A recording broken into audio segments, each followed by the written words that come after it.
Meu nome é Marilene Guimarães, professora de língua portuguesa, e o tema desta videoaula é características estruturais do anúncio publicitário. Quando nós escrevemos um texto, é porque nós queremos comunicar alguma coisa a alguém. Dependendo do tipo de informação ou do tipo de comunicado que desejamos fazer, nós iremos utilizar um gênero textual diferente na hora de escrever. Os gêneros textuais são utilizados para quando temos uma finalidade, um objetivo específico. Por exemplo, foi Dia das Mães, não consegui ver minha mãe, nem falar com ela, decidi escrever uma carta. A forma como eu vou escrever esta carta não é a mesma como se eu fosse escrever uma receita de bolo ou como se eu fosse escrever um texto explicando para alguém como montar uma bicicleta. Existem vários tipos de gêneros textuais, como a poesia, a carta, a crônica, textos narrativos, contos, história em quadrinhos. Hoje, nós vamos falar de um tipo muito importante, que está presente no nosso dia a dia, porém que muitas vezes é esquecido ou passa despercebido, que é o anúncio publicitário. Aqui eu trouxe um anúncio para nós analisarmos juntos. O anúncio diz: banho e tosa. Aqui o seu cão sai um gato. Veja que esse anúncio publicitário, ele não tem imagens, mas ele trabalha com um texto verbal, que é a parte escrita, um texto relativamente curto, uma linguagem simples. Eu tenho aqui o trabalho com as cores, o vermelho e azul, banho e tosa escrito em vermelho, aqui o seu cão sai um gato escrito em azul. Eu tenho aqui uma figura de linguagem, né? Oposição, cão, gato, eu tenho antítese. Eu tenho aqui as palavras com outro sentido, porque aqui o seu cão sai um gato, significa que ele vai sair bonito, que ele vai sair bem tosado. Muito bem. O anúncio publicitário geralmente é utilizado nas propagandas que nós vemos na televisão, vemos em revistas, em outdoors, em jornais. E o objetivo desse anúncio é convencer quem? As pessoas a fazer alguma coisa, geralmente ligada ao comércio. O anúncio publicitário, ele precisa ser exposto em um lugar onde as pessoas irão ver. Como? Já disse, o jornal, por exemplo, o outdoor, que é um lugar onde as pessoas vão passar e irão ver o anúncio. E precisa se utilizar palavras certas para convencer. Precisa ser atrativo, precisa chamar atenção. Não pode ser um texto muito longo, com uma letra muito pequena ou com uma letra que não dê para entender. Aqui eu tenho um anúncio. Diz assim: em cada 10 animais silvestres capturados pelo tráfico, apenas um chega vivo ao seu destino. O que eles se utilizaram? Além da linguagem verbal, utilizaram do não verbal, que é a imagem, aqui utilizando vários animais em pelúcia, todos eles caídos ao chão. Nós temos um macaco, nós temos aqui, eu acho que é um jacaré, e um animalzinho ali em pé. Nós temos aqui um título, nós temos imagem, nós temos um corpo para esse texto, nós temos uma identificação de um produto ou marca ali embaixo, quem está fazendo essa propaganda. Nós então temos a linguagem verbal e não verbal, nós temos uma linguagem simples, um texto bastante curto, relativamente curto, nós temos um texto aqui persuasivo, um texto atrativo. Alguns anúncios se utilizam também do humor, se utilizam da ironia, da criatividade e assim vai. O que eu gostaria de vocês? Primeiro, que vocês respondessem 2 perguntas referentes a este anúncio aqui que eu acabei de mostrar. Primeira pergunta: que mensagem você pode extrair desse anúncio? Há uma mensagem, há um pretexto por trás deste texto. Qual é esta mensagem? Quem são os anunciantes, ou seja, quem são os órgãos responsáveis pelo anúncio que nós acabamos de fazer a leitura, de ler? Outro anúncio aqui. SOS Mata Atlântica. Estão tirando o verde da nossa terra. A figura é uma adaptação da nossa bandeira, né? Da bandeira do Brasil, da bandeira nacional. Foi ali, trocaram as palavras que estão na bandeira nacional, que é Ordem e Progresso, por SOS, Socorro Mata Atlântica, né? O uso dessa imagem no anúncio publicitário tem como principal objetivo o quê? Aqui há algumas alternativas.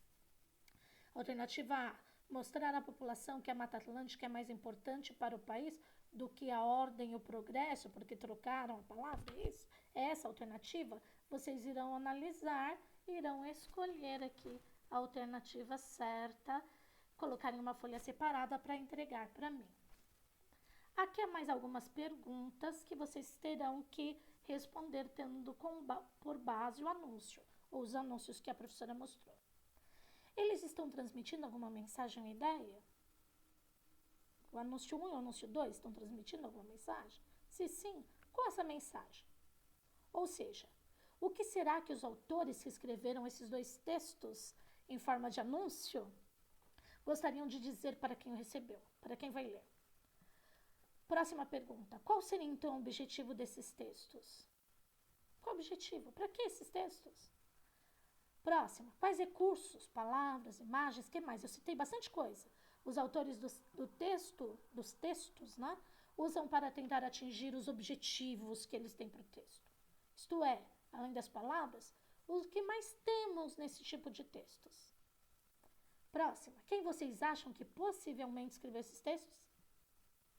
Dá uma olhadinha lá que vai dar para saber, tá? Para quem essas mensagens estão direcionadas? Todo anúncio publicitário tem um público-alvo. Qual o público-alvo? Geralmente não é uma pessoa só, tá, turminha? É um grupo de pessoas para quem esses anúncios estão direcionados. E onde geralmente esses anúncios aparecem? Citei, hein? Há diferença nos textos dependendo do meio em que eles estão sendo divulgados? Por exemplo, eu vejo um anúncio na TV. É igualzinho o anúncio que eu vejo, que eu ouço no rádio? Ou é igualzinho o anúncio do outdoor? Há diferença? Um anúncio veiculado pela TV e um anúncio do jornal? Qual a diferença? Ou quais são as diferenças? Aqui eu peguei dois textos, dois anúncios, que eu achei muito interessante, porque faz a gente refletir. Este primeiro, veja que não há a parte verbal, né? Não há um slogan, não há uma frase. Só uma imagem de um vizinho, né? Do andar de cima, entregando alguma coisa ou recebendo alguma coisa da pessoa que está no andar de baixo. E aí nós temos a empresa, né? A empresa dos Correios, o FedEx. Com uma ideia inteligente, a empresa de serviços expressos de entrega, transporte e remessa, FedEx, mostrou o quanto a entrega é rápida, como se tivesse origem de um vizinho para o outro, né? O vizinho entregando muito rapidamente alguma coisa para o outro. Ô, vizinho, chegou alguma coisa aqui para você. Aqui nós temos um outro anúncio publicitário, que nós vemos uma favela, e está escrito aqui em inglês. Você é tão indiferente que nem percebeu que a foto está de ponta cabeça? Olha, vocês notaram que por trás desse anúncio, tanto a parte verbal como não verbal, que são as casas de ponta cabeça, o não verbal e o verbal, você é tão indiferente que não percebeu que a foto está de ponta cabeça? Há uma intencionalidade, né, por trás desse anúncio? Qual a intenção? Para me fazer refletir. Qual a intenção desse anúncio? Muito bem, aqui nós temos outro, pasta de dente Sensodyne. Aquela pasta que evita que nós sintamos dor ao tomar alguma coisa gelada, né? Para não doer gengiva e tudo mais. Eles colocaram aqui um sorvete de chocolate. Para quem gosta, maravilhoso. Vocês sabem que eu não gosto de chocolate, né? Mas aqui é um sorvete de chocolate. E dentro dele, pregos dentro do chocolate. Também não há nenhuma frase, nenhum slogan, nada verbal aqui, só o não verbal que é a imagem, mas mostrando o quê? Que o Sensodyne vai eliminar a sua dor quando você tomar ou comer alguma coisa gelada, ingerir alguma coisa gelada. Então, eu vou ler para vocês. Ao ativar os sentidos humanos, a marca de creme dental Sensodyne apresentou em apenas uma imagem um anúncio publicitário extremamente criativo. Um sorvete atraente recheado de pregos para refletir a sensação de sensibilidade ao comer. Ok. Mão na massa, além das perguntas que eu já fiz antes, eu coloquei aqui as duas perguntas finais dessa videoaula. Primeira, procure e escreva as características estruturais, dos anúncios publicitários. Eu citei, quando nós estávamos analisando os anúncios colocados aqui nesta videoaula, eu citei as características, 90% delas. Agora vocês vão, façam uma pesquisa, escrevam para a professora, procurem e escrevam quais são essas características. Questão número 2, crie um anúncio para este momento de isolamento social. Seja criativo. Eu sei muito bem que tanto 2A quanto 2B do ensino médio são muito criativos, porque nas aulas eu sempre vou pedindo algumas coisas e saem coisas maravilhosas, coisas ótimas. Então, ó, mais uma vez, mexendo com a criatividade dos meus bebês. Eu quero que vocês criem um anúncio falando aqui deste momento de isolamento social, com uma frase, com um slogan que chame a nossa atenção, que nos faça refletir. E eu quero que vocês apresentem essa questão número 2 em folha de sulfite. Coloque também uma imagem ali, um texto não verbal, e pintem bonitinho. Alguns são muito caprichosos nesse sentido, e entreguem para mim. Esta foi a nossa videoaula. Qualquer dúvida que vocês tiverem, me procurem no plantão de dúvidas, que eu estou à inteira disposição de vocês. Até mais!